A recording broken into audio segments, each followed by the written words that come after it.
Às vezes nós somos vencidos por nós mesmos.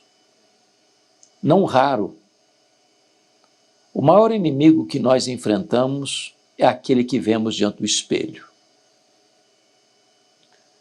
Às vezes nós somos derrotados pelos nossos próprios sentimentos. Perdemos o controle, o domínio próprio. Colocamos os pés no lugar das mãos e geramos as nossas próprias tempestades. Eu quero tratar com você sobre esse assunto hoje, como lidar com os nossos sentimentos. Há pessoas que são mais calmas, há pessoas que são mais estressadas, há pessoas que são mais mansas, há pessoas que são mais bravas, há pessoas que são mais introvertidas, há pessoas que são mais explosivas, há pessoas que têm controle, há outras que são descontroladas. Quem é você nesse cenário? Como é que você lida com seus próprios sentimentos? A primeira coisa que eu preciso entender é que Deus nos fez como um ser racional, emotivo, emocional e volitivo. Nós temos razão, nós temos emoção, nós temos vontade. Mas, às vezes, as nossas emoções estão tão exaltadas, às vezes nós temos uma espécie de tempestade emocional, falamos muito, agredimos bastante, nos ferimos ainda mais. Quando eu olho para a Bíblia, eu vejo que Deus nos criou com sentimentos, como o próprio Jesus, como um perfeito, demonstrou. Ele chorou no funeral do seu amigo Lázaro. Não no funeral, né? Já estava sepultado há 4 dias. Mas Jesus chorou. Jesus se compadeceu quando um homem leproso se ajoelhou diante dele e disse: se tu quiseres, tu podes purificar-me. Jesus, profundamente compadecido dele, tocou e lhe disse: quero, fica limpo. Jesus se angustiou, se entristeceu lá no Getsemane, quando disse: a minha alma está profundamente triste até a morte. Jesus se irou quando quiser expulsar as crianças da sua presença. Então, sentimentos são naturais da vida humana. Às vezes você está alegre, às vezes você está triste, às vezes você está sorrindo, às vezes você está chorando. Às vezes você está animado, outras vezes você está com o ânimo arriado. Tem hora que você está com a bateria cheia, tem hora que você está andando com a bateria já no vermelho. Tem hora que você está de tanque cheio, tem hora que você está de tanque vazio, andando na reserva. Como é que você lida com isso? Bom, então eu gostaria aqui de trazer a lume alguns desses sentimentos que atormentam a nossa vida. Primeiramente, vamos pensar aqui na questão da tristeza e da angústia. Quantas vezes eu já fiquei muito angustiado, muito angustiado. Um nó na garganta, uma dor no peito, uma tristeza avassaladora. Você se sente esmagado pelas circunstâncias. É uma doença grave na família, um diagnóstico que desestabiliza. É a informação de que alguém que você ama, da sua casa, da sua família, de seu sangue, acabou de morrer. Dói muito, muito, muito. Como você lida com isso? Então agora me vem à mente a história do Davi, que chegou em Ziclag, a cidade refúgio dele, das pessoas que o acompanhavam, e percebeu que a cidade tinha sido saqueada pelos terroristas do deserto, os amalequitas. Eles tinham saqueado a cidade, queimado a cidade, ferido as pessoas. Davi muito se angustiou. Davi chorou copiosamente, até não ter mais forças para chorar. Às vezes nós sentimos isso, angústias, como Ezequias relata no Salmo 116, versículo 3, angústias do inferno se apoderaram de mim, cair em tribulação e tristeza. Talvez você está lidando com isso. Talvez você está passando o vale mais escuro da sua vida. Os dramas mais terríveis da sua história. Talvez você está com o nariz assim, um pouquinho acima da água, prestes a afundar. Como é que você lida nessas horas mais angustiantes? Pois bem, nós enfrentamos um segundo problema sentimental, que é o medo. O medo é o sentimento mais democrático da vida humana. É impossível viver sem medo. O medo até nos protege, sabia? É bom ter um pouco de medo. Se a pessoa não tiver medo nenhum, ela vai se expor a perigos e riscos desnecessários e pode ser fatal. Como é que você lida com o medo? Existem medos reais e medos irreais. Há pessoas que criam o seu próprio medo no laboratório do enganoso coração humano. Mas a Bíblia lida com isso. E eu gostaria de repartir com você 3 textos que tratam dessa matéria. O primeiro deles, Isaías 42, versículo 10. Esse texto, para mim, é um dos textos mais lindos da Bíblia. E 41, versículo 10, ele diz assim: não tenhas medo, porque eu sou contigo, diz o Senhor. Não te assombres, porque eu sou o teu Deus. Eu te fortaleço, eu te ajudo, e eu te sustento com a minha destra fiel. Quem está nos dando esta ordem para não ter medo é o próprio Deus. Quem nos dá a razão para não ter medo é o próprio Deus, quando ele diz: eu estou contigo, ou eu sou contigo. Não te assombres. Pela afirmação da aliança que ele firmou conosco: eu sou o teu Deus. Pela promessa que ele faz: eu te fortaleço, eu te ajudo com a minha destra fiel. Aliás, o que nos livra do medo não é a nossa força física, não é a nossa capacidade intelectual, não é o nosso dinheiro, não são os nossos amigos, é a presença de Deus conosco. Salmo 23, Davi diz assim no verso 4: ainda que eu ande pelo vale da sombra da morte, não temerei mal nenhum, porque tu estás comigo. A tua vara e o teu cajado me consolam. É a presença de Deus. Quando Josafá, o rei Josafá, estava ameaçado por uma aliança de inimigos que estavam prestes a invadir Jerusalém, não dando prazo ao rei Josafá sequer de reagir e montar uma guarda militar para proteger Jerusalém, ele teve medo. Ele pôs-se a buscar ao Senhor. E Deus ouviu a sua oração, e Deus falou com ele: essa luta não é sua, é minha. E diz a Bíblia que Deus ordena a Josafá colocar um coral na frente de um exército. E tendo eles começado a cantar e a dar louvores ao Senhor em voz alta sobremaneira, Deus colocou emboscada contra os inimigos e eles foram desbaratados. Deus é poderoso, não só para lidar com os nossos medos, mas Deus é poderoso para triunfar sobre os nossos inimigos, eliminar as causas do nosso medo e nos trazer bonança para a alma. Mas outro texto que eu quero repartir com você, está lá no Salmo 56, versículo 3. Olha que texto maravilhoso. Diz assim: em me vindo o medo ou o temor, eu hei de confiar em ti, em Deus cuja palavra eu exalto. Neste Deus eu ponho a minha confiança.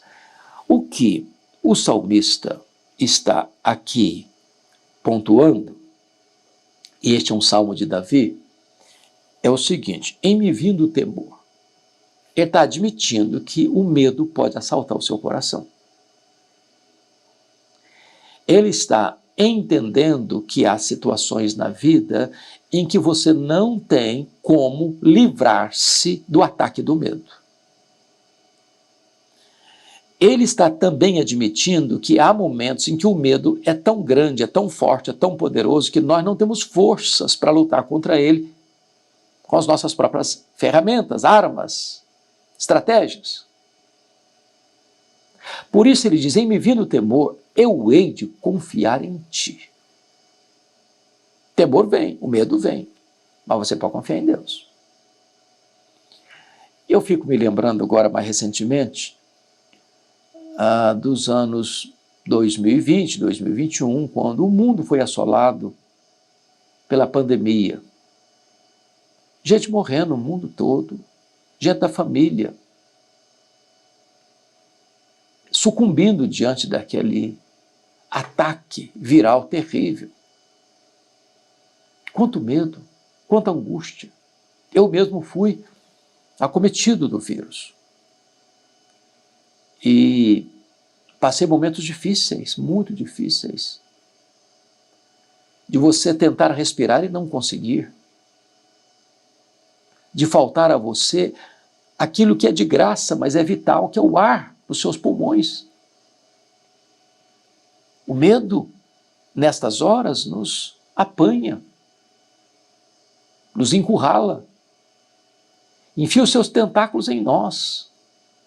Mas Davi diz, em me vindo o temor, eu hei de confiar em ti. Deus me livrou, Deus me levantou da cama.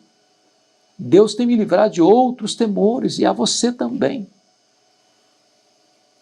No capítulo 57, ou melhor, no Salmo 57, porque Salmo não tem capítulo, são livros, são salmos, ele diz assim, no versículo 1, tem misericórdia de mim, ó Deus, tem misericórdia, pois em ti a minha alma se refugia. À sombra das tuas asas me abrigo até que passem as calamidades. O medo é um efeito colateral das calamidades que nos atingem. O que fazer nessas horas? Davi diz assim, eu vou me abrigar debaixo das asas de Deus. Eu fui criado na região rural e quantas vezes eu vi essa cena ao chegar uma chuva forte, torrencial, a galinha ajuntava os seus filhotes e cobria-os com as suas asas, de tal maneira que ela estava sofrendo os esbarros da chuva, mas os seus filhotes estavam protegidos debaixo das suas asas. Ora, Deus é o Todo-Poderoso Deus, Ele é onipotente. E Ele é poderoso para colocar você debaixo das suas asas quando a calamidade está assolando as pessoas. É por isso que a gente pode lidar com a questão do medo. Não porque somos fortes, mas porque Deus tem cuidado de nós. Me permita pensar num outro sentimento que tem atormentado as pessoas, que é a raiva. Você teve raiva? Já ficou irado? Algumas vezes alguém fez mal a você e você ficou fora de controle. Sabe o que a Bíblia diz? Irai-vos e não pequeis. A ira é um sentimento adequado, sabia? Deus tem ira. Você não pode reagir ao bem e ao mal do mesmo jeito. Se você vê o que é errado, o que é nocivo, o que é perverso, o que é iníquo, e não tem repulsa por isso, está faltando alguma coisa em você. Agora, cuidado para que esta ira não seja caprichosa, pecaminosa, descontrolada. Uma pessoa incomunicável, dura no trato, que machuca, que fere as pessoas com suas palavras. Irai-vos e não pequeis. Não se deixe pôr o sol sobre a vossa ira. Em outras palavras, não vá para a cama magoado. Não atravesse a noite guardando mágoa, ódio, rancor no coração. E a Bíblia diz, não se deixe pôr o sol sobre a vossa ira, nem deis lugar ao diabo, porque se você nutrir ódio no coração, ira no coração, o diabo vai encontrar uma brecha na sua vida e vai fazer um estrago. Quantos crimes passionais aconteceram porque a pessoa ficou irada e não se controlou? Quantas pessoas que no impulso de raiva agride, fere, mata, fala mal, persegue. Cuidado com a ira. Cuidado com a ira. Mas ainda, há outro sentimento que eu tratei numa outra mensagem, que atinge todos nós, que é a questão da ansiedade. A Bíblia diz que você deve lançar sobre Deus toda a sua ansiedade, porque Ele tem cuidado de você. A Bíblia diz que em vez de você ficar ansioso, você deve adorar a Deus, pedir a Deus, dar graças a Deus, e ela vai embora. A Bíblia diz que você não deve andar ansioso pelo dia de amanhã, basta o dia o seu próprio mal. A Bíblia diz que você precisa olhar, na verdade, as aves dos céus, os lírios do campo, porque Deus cuida das aves e das flores, e você tem mais valor do que aves e flores, e Deus pode cuidar de você também. Então não deixe a ansiedade estrangular você. Põe esse fardo pesado aos pés do Senhor e viva uma vida feliz. Mas, como é que a gente lida com isso? Me permita 3 sugestões. Primeiro, você precisa confrontar você mesmo. Sabia? Eu chamo isso de solilóquio. Conversa diante do espelho. Autoconfronto. É muito mais fácil a gente exortar os outros do que exortar a nós mesmos.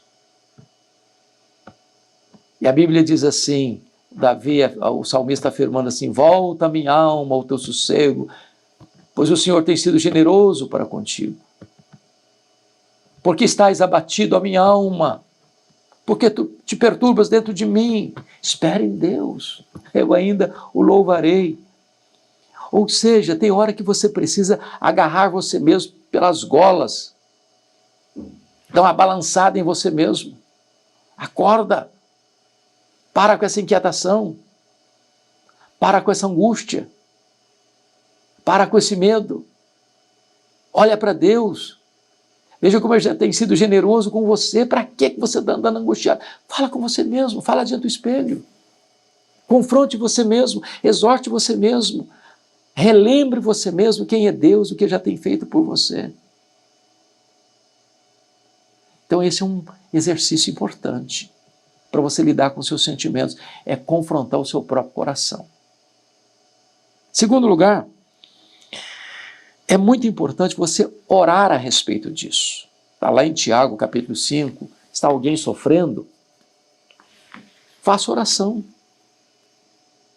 Você está angustiado, você está com raiva, você está com medo, você está ansioso, você está depressivo, você está vivendo um drama de turbulência emocional, com uma tempestade em sua alma. Dobre os seus joelhos. Fale com Deus. Orar a Deus faz bem para a alma. Orar a Deus traz paz ao coração. Orar a Deus pacifica a mente. Orar a Deus acalma a tempestade. Fala com Ele. Põe no altar dele a sua necessidade. Deposite aos pés dele seus desejos, suas queixas, suas dores, suas causas. Ele cuida de você. Ele se importa com você. Então, se você vai confrontar você mesmo, em primeiro lugar, em segundo lugar, você vai levar todos esses queixumes, colocá-los na presença de Deus. Fale com Deus, você está sofrendo? Faça oração, diz a Bíblia. Deus não rejeita o coração quebrantado. Deus nunca rejeitou alguém que foi a Ele, pedindo ajuda, pedindo socorro, buscando solução. E finalmente, quero ser bem breve com você nessa fala, finalmente, submeta os seus pensamentos e os seus sentimentos a Jesus. Está lá em 2 Coríntios, capítulo 10, versículo 5, o seguinte, eu vou ler para você. e toda altivez que se levante contra o conhecimento de Deus, levando cativo, preste atenção nisso, levando cativo todo pensamento à obediência de Cristo. Pegue os seus pensamentos, pegue os seus sentimentos, bote uma algema neles e leva esses pensamentos, esses sentimentos ao senhorio de Cristo. É isso que ele está recomendando, a obediência de Cristo. Pergunte assim: se Jesus estivesse no meu lugar, o que ele sentiria? O que ele pensaria? O que ele faria? Isso vai mudar o rumo da sua história.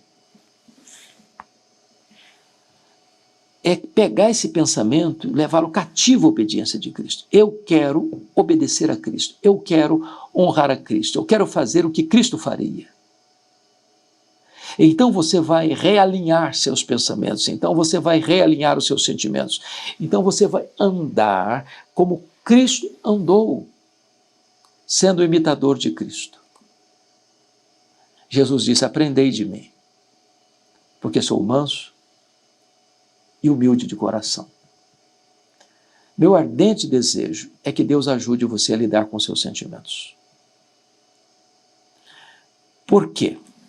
Eu vou lhe explicar. Lawrence Crabb Jr. foi um grande psicólogo, é um grande psicólogo cristão. Escreveu vários livros importantes. E ele diz que os nossos problemas, eles vazam pelos poros dos sentimentos. Ou você está alegre ou você está triste. Ou você está feliz ou você está infeliz. Ou você está com raiva ou você está de bem com a vida. São os sentimentos. Mas você não lida com o paciente pelos sintomas. Você lida com o paciente pelas causas. Um médico não trata de um paciente pelos sintomas. Por exemplo, ele está sentindo febre, por exemplo. Está com febre. Aí vai lá dar um antitérmico para ele. A febre foi embora. Está resolvido o assunto. O antitérmico resolveu. Mas ele tomou um antitérmico e a febre continua. Não vai continuar dando antitérmica. Vai ter que dar uma olhadinha. Talvez tenha lá uma infecção. Precisa de um antibiótico. Aí ele tomou um antibiótico, mas não resolveu. Bom, de repente o problema é mais grave ainda. Vai precisar de uma cirurgia. Então o médico lida com o paciente não pelo sintoma, ele procura a causa do problema. Então a pergunta é: por que você sente o que você sente? Resposta: é porque você faz o que você faz. Então preste atenção nisso. O que você faz determina o que você sente. Se você faz uma coisa certa, você vai sentir bem. Se você faz uma coisa errada, você vai sentir mal. Existe um tribunal moral dentro de você. É o seu comportamento que determina o seu sentimento. Mas aí vem outra pergunta. O que é que determina o seu comportamento? Por que é que você faz o que você faz? É porque você pensa o que você pensa. Você faz aquilo que é o seu conjunto de valores. Uma pessoa que tem um conjunto de valores positivos, bons, ele vai fazer o bem, vai tratar as pessoas bem, ele vai ser honesto nos seus negócios, ele vai trabalhar com dignidade, ele não vai roubar ninguém, ele não vai fazer falcatrua, não vai ter corrupção na vida dele, ele não vai agir de maneira reprovável. Agora, se ele não tem valores, se os valores estão distorcidos, ele vai mentir, ele vai roubar, vai matar, vai adulterar, vai assassinar, vai fazer, vai acontecer, e ninguém vai sentir culpa. Por quê? Porque ele é regido pelos seus pensamentos. Então, o pensamento determina o comportamento, e o comportamento determina o sentimento. É por isso que a única maneira de você lidar com seus sentimentos é reprogramar sua vida para você pensar, ter valores absolutos que emanam da palavra de Deus. Quando você anda por esse padrão de Deus absoluto, que é a sua palavra, nossa única regra de fé e prática, o seu comportamento muda. E quando o seu comportamento muda, também os seus sentimentos mudam. Aí a sua vida vai ser edificada, não do telhado para a base, mas da base para o telhado. Lide com seus sentimentos, regido pela palavra de Deus, governando a sua cabeça, seus pensamentos, seus princípios, seus valores, suas balizas, seus marcos. Isso muda seu comportamento, e mudando o seu comportamento, você muda também os seus sentimentos. Se esta palavra tão singela foi útil a você, eu lhe peço duas coisas. Primeiro, você podia compartilhar essa mensagem com alguém que você conhece, que você ama, que talvez precise dessa mensagem também. Segundo, inscreva-se no canal se ainda não o fez, nesse canal. Nos ajude a levar essa mensagem para tantas outras pessoas. Nossa gratidão a você e que Deus continue abençoando profundamente a sua vida.